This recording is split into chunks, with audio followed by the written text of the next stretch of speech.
இன்னைக்குப்பா நம்ம வந்து high protein breakfast செய்ய போகிறோம். வெயிட் லாஸுக்கு நம்மளுக்கு வந்து ரொம்ப யூஸ்ஃபுல்லாக இருக்கும். ராகியை வந்து இந்த மாதிரி நம்ம சாப்பிட்டோம்னா நம்மளுக்கு வந்து ரொம்ப நேரம் பசிக்காது. வெயிட் லாஸுக்கும் நம்மளுக்கு ரொம்ப யூஸ்ஃபுல்லாக இருக்கும். வாங்க எப்படி சொல்லலான்னு பார்ப்போம். 2 கிளாஸ் ராகி மாவு எடுத்திருக்கேன். பலசர கடையில் நம்ம ராகி மாவு வாங்குவோம்ல, அந்த மாவு தான் நான் எடுத்து வச்சிருக்கேன். நான் எந்த கிளாஸில் ராகி மாவு எடுத்தேனோ அதே கிளாஸில் தான் நான் தண்ணியும் எடுத்திருக்கேன். சேம் அளவாக தான் இருக்கணும். ராகி எந்த அளவுக்கு எடுக்கிறோமோ அதே அளவுக்கு தான் தண்ணி எடுக்கணும். நான் 2 கிளாஸ் மாவுக்கு 2 கிளாஸ் தண்ணி ஊற்றணும். இப்போ வந்து நான் கல்லுப்பு தேவையான அளவுக்கு போடுறேன். இப்போ இது தண்ணி வந்து கொதிக்கட்டும். வெயிட் லாஸ்னால நம்ம வந்து இந்துப்பு தான்ப்பா கட்டாயம் சேர்க்கணும். இந்துப்பு இல்லைன்னா நம்ம கல்லுப்பு சேர்த்துக்கிறோம். தண்ணி நல்லா கொதிக்கிற அளவுக்கு வந்துருச்சுப்பா. இப்போ நம்ம வந்து மாவை போடுவோம். கொஞ்சம் கொஞ்சமாக விட்டு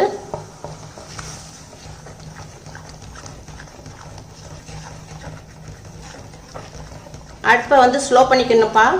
பண்ணிட்டு அடுத்த இதை போட்டு அப்படியே நல்லா கிண்டணும்.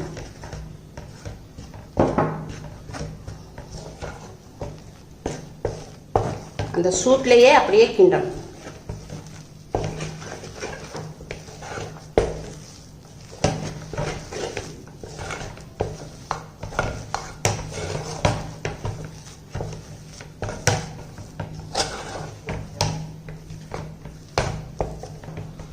இப்போ நல்லா இதாகி வச்சு நல்லா கெட்டி ஆயிடுச்சு பாருங்கள். இப்போ நம்ம கேஸை ஆஃப் பண்ணிடுவோம். ஸ்லோவில் இருந்த கேஸை ஆஃப் பண்ணிடுவோம். இப்போ இதை வந்து ஒரு பிளேட்டில் மாற்றிடுவோம். மாற்றிட்டு நம்ம ஆற விடுவோம். இப்போ நல்லா ஆறிடுச்சு. இதை வந்து நம்ம பிசைஞ்சுக்கணும். கொஞ்சம் நம்ம பிசையுமே தான் கொஞ்சம் மாவு வந்து நமக்கு ஒட்டும் கையில். அந்த ஒட்டாமல் இருக்கிறதுக்கு கொஞ்சோண்டு நம்ம கையில் எண்ணெயை தொட்டுக்குருவோம். இப்படி தொட்டுட்டு இப்படி நல்லா பிசைஞ்சுக்கணும். நல்லா சாஃப்டாக தான் இருக்குது. நல்லா பிசைஞ்சுக்கணும். நம்ம இதை வந்து பிசைஞ்சு வச்சுருக்கோம். இதில் வந்து நம்ம என்ன சேர்க்க போகிறோம்னா சின்ன வெங்காயம். சின்ன வெங்காயத்தை நான் பொடிசாக ஒரு 10 வெங்காயத்தை நான் பொடிசாக நறுக்கி வச்சுருக்கேன். கொஞ்சம் தேங்காய் துருவல், கொஞ்சம் ஒரு பச்சை மிளகா பொடியாக நறுக்கியிருக்கேன். கொஞ்சம் கொத்தமல்லி இலை அதையும் பொடியாக நறுக்கி வச்சுருக்கேன். இதை பூராத்தையும் நம்ம எடுத்து இந்த மாவில் பிசைவோம்.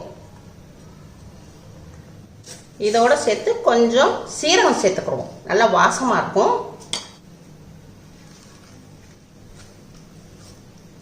இப்போ எல்லாத்தையும் நல்லா பிசைஞ்சாச்சுப்பா. எல்லாம் ஒன்று போல் இருக்குது. இப்போ இதை வந்து நம்ம உருண்டை போட்டு காமிக்கிறேன். இப்போ உங்களுக்கு மாவு லைட்டாக கையில் ஒட்டுச்சுன்னா கொஞ்சமாக லைட்டாக எண்ணெயை இப்படி தொட்டுக்கோங்க. தொட்டுட்டு இப்படி கையில் தேய்ச்சிக்கோங்க.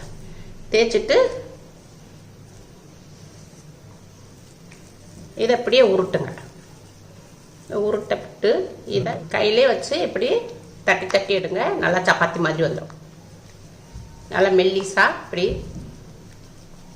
தடிமானா இல்லாமல் இப்படி நம்ம ஓரக்கரைங்களை நல்லா அமுக்கி அமுக்கி விட்டோம்னா இப்படி சப்பாத்தி மாதிரி வந்துடும். இதை வந்து இப்படி நம்ம ஒரு பிளேட்டில் செஞ்சு வச்சுக்கிறோம். இந்த மாதிரி கையிலேயே நல்லா தட்டி தட்டி எடுத்து வச்சுக்கோங்க. எடுத்து வச்சுட்டு நம்ம இப்போ சப்பாத்தி கல்லில் சுட்டு எடுப்போம். கேஸ் ஆன் பண்ணியிருக்கேன். சட்டி நல்லா சூடாக இருக்குது. ஃபுல் ஃப்ளேம்லேயே வச்சுக்கிடுவோம். இப்போ நம்ம கையில் தட்டி வச்சுருந்த இந்த ராகி சப்பாத்தியை தூக்கி நம்ம இப்படி போட்டுருவோம். போட்டு முடிஞ்ச அளவுக்கு கொஞ்சம் அமுக்கி விட்டுருவோம்.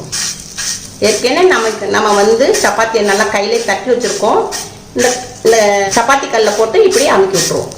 லைட்டாக அமுக்கும்ப்பா, இல்லாட்டா பிஞ்சிரும். இப்போ நம்ம திருப்பி விடுவோம். இப்போ ஒரு துணி எடுத்துக்கோங்க. நான் சப்பாத்திக்குன்னே எப்போவுமே நான் ஒரு துணி, சுத்தமான துணி, அந்த சப்பாத்திக்கு மட்டும்தான் நான் யூஸ் பண்ணுவேன்.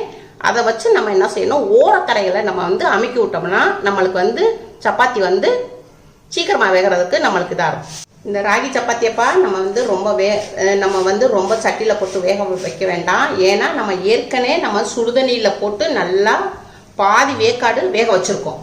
அதனால சப்பாத்தி கல்லில் போடும் போது நம்ம பாதி இது நம்ம சுட்டு எடுத்தால் போதும். இப்போ ரெடி ஆயிடுச்சு. இப்போ இதை எடுத்து பிளேட்டில் மாற்றிக்கிறோம். காலையில் பிரேக்ஃபாஸ்ட்டுக்கு நீங்கள் 3 ராகி சப்பாத்தி சாப்பிட்டுக்கோங்க. வெறுதாக சாப்பிட்டாலும் ரொம்ப டேஸ்ட்டாக இருக்கும். இல்லை நீங்கள் தேங்காய் சட்னி தொட்டு சாப்பிட்டாலும் டேஸ்ட்டாக இருக்கும்.